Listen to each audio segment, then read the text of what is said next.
Hello trainers, Professor Palm here, and I want to welcome all of you to a brand new series, Pokémon Theory. With almost 30 years of Pokémon, every region as well as every game introduces something brand new to us. Usually it adds some new mysteries as well as introduces us to some very interesting people that, while we feel like we do know their story, there's a little something extra to them that we just don't know.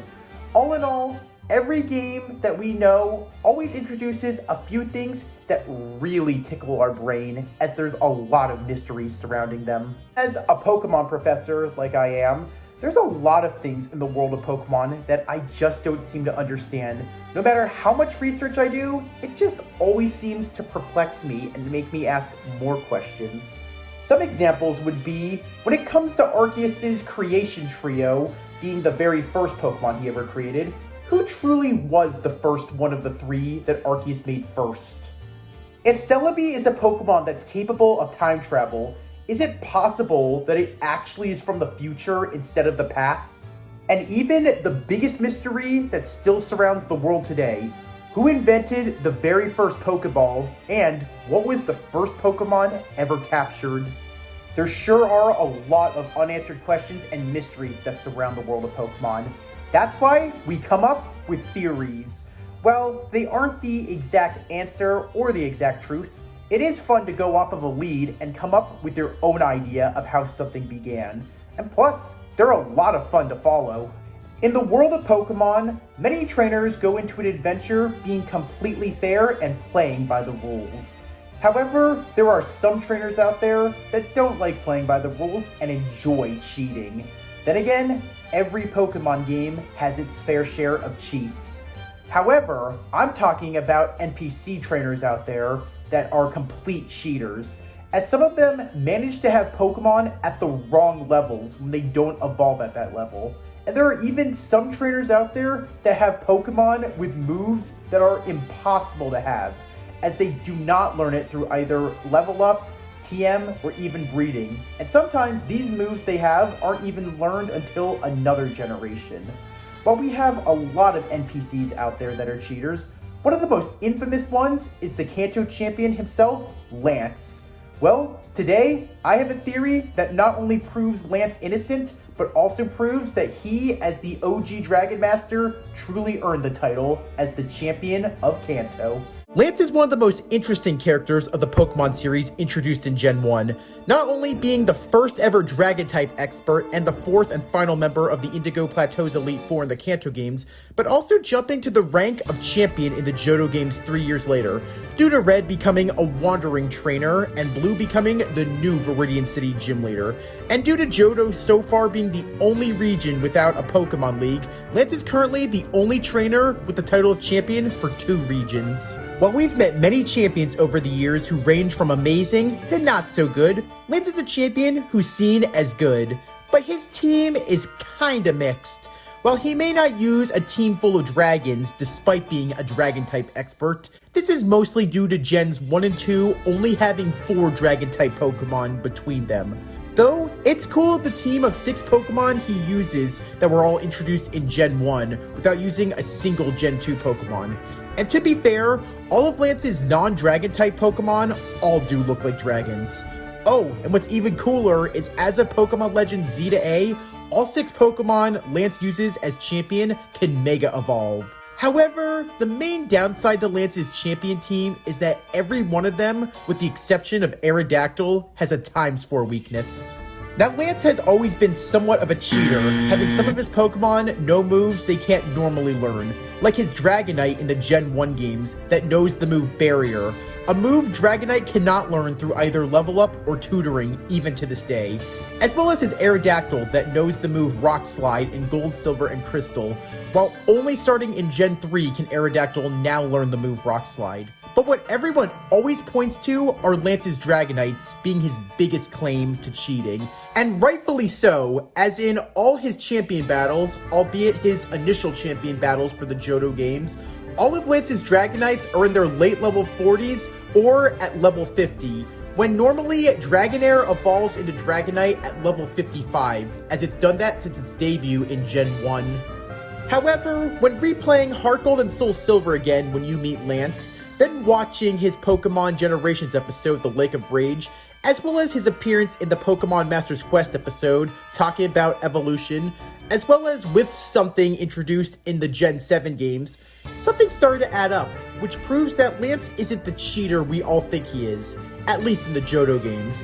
It may sound a bit far-fetched, okay, enough with the pun, but I have a theory I think that proves Lance's Dragonites were fairly acquired, and how he got them was actually possible without cheating. So, let's try to prove Lance is the champion he says he is, and not a cheater we think. Hopefully, this theory may clear the Dragon Master's name, showing he is what he claims to be. Seeing that all the Johto game stories take place about 3 years later from the stories that we played in all the Kanto games, it's safe to say that all returning Kanto characters we've known all use brand new Pokemon, which explains why Lance's teams are levels lower than they were when he was an Elite Four member. But this doesn't explain why his Dragonites are fully evolved at the wrong levels. However, to understand why these Dragonites are fully evolved and are underleveled, we have to go back to the Lake of Rage in Johto, where we first met Lance as champion in the Johto games, as this is where I believe the reason his Dragonites are the way they are because of this place. You see, as said in the anime, Lance is a member of G-Men, a group that investigates and takes down criminal organizations. But that's not the only reason why Lance is there in Johto. It's because, as champion of both the Kanto and Johto regions, it's Lance's job to keep the region safe from all sorts of evil, and to investigate whenever anything sinister happens.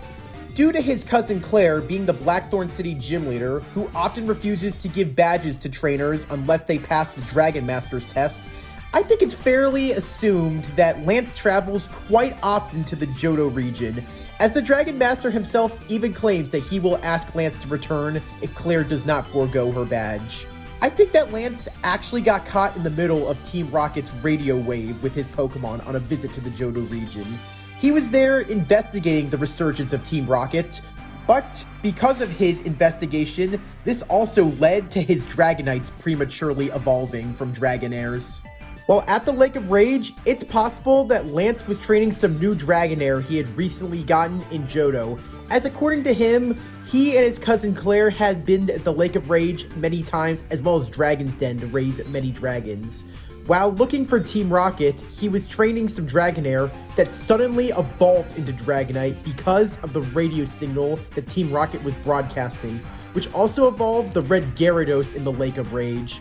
But there's also a small detail you may have missed under travel to Route 43 and at the Lake of Rage in all the Johto games that's always stood before you. Check out the levels of all the Pokemon that are evolved. They're underleveled, not even at the right level they should evolve at. And in Mahogany Town, one has to remember that Lance has been there for a while, as a man outside the gym tells you that Lance has been flying between Lake of Rage and Mahogany Town, trying to figure what's happened. And since Lance has been there for a while, I think that his Dragonairs fell victim to the radio like so many other Pokemon, and evolved because of the radio waves.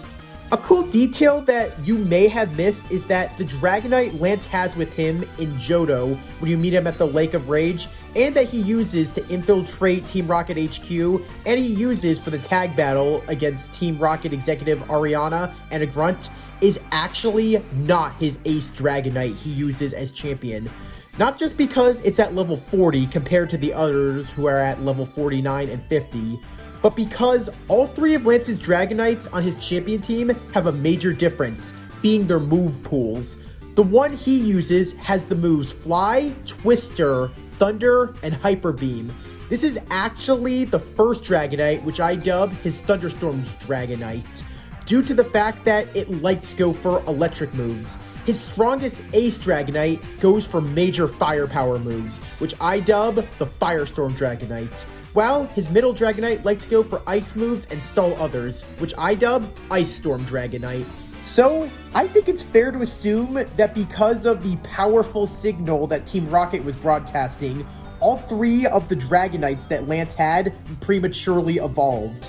So, in a way, he did not get his Dragonites by cheating, but rather Team Rocket is what made it responsible.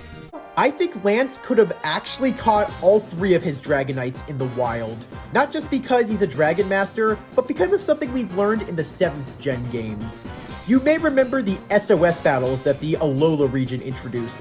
They were somewhat mixed. Sometimes they could be annoying, but they were great for shiny hunting. But sometimes, something crazy could happen, like Bagon, who's already a rare find in the wild. It can call out for help, and a Salamence being way underleveled can appear. This actually can happen with Dragonite too. If you get lucky and hook a Dratini at the Pony Gauntlet when fishing, it's possible that Dratini may call out on an underleveled Dragonite. And seeing how Lance comes to Blackthorn City and visits Dragon's Den, it's possible that he may have managed to bond with some wild Dragonites that swim in the seas of Dragon's Den. While the player cannot find any in Dragon's Den, maybe they live in a special place that only Masters have access to. It's also not crazy to think that Dragonite live within the waters. As many Pokédex entries state, Dragonite does. And Dragonite is also the only pseudo-legendary Pokemon in the Unova games that can have the phenomenal encounter when fishing. So, maybe Lance's Dragonites are underleveled from fishing them up in the Johto region, where he found them in the waters of Dragon's Den. However, it's possible Lance may have actually been able to find his Dragonites in the sky. If you remember in the Let's Go games of Gen 7, Dragonite can be encountered at levels way lower than normal when you fly in the sky. Also, you can find Dragonite flying high in the skies of the Paldea region, just like you could in the Let's Go Kanto games. So, is Lance actually a cheater when it comes to being a champion? Maybe when it comes to the moves of his Pokemon, yes, but for having underleveled Dragonites, I don't think he's a cheater for that, as there's way more evidence that not only did he find and obtain his Dragonites without cheating, but I think it's fair to say that because of the radio broadcast, all of his Dragonites evolved prematurely.